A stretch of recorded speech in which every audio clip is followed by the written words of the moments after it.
Подчертавам буквичката. Ш.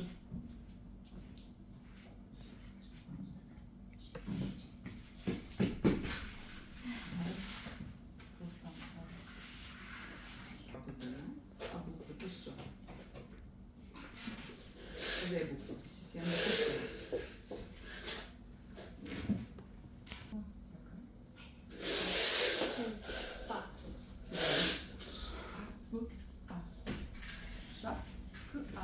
Шапка. Браво. И цялото?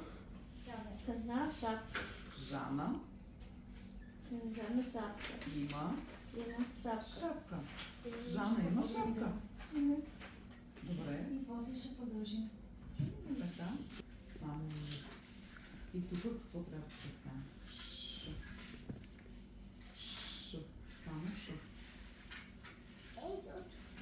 Браво! И какво написахме? Трудно е да почертаем. Написахме Петя. Кой се казва Петя тук? Ай, няма да почертаем Ш. Кой се казва Петя? Ето е Ш. Ти.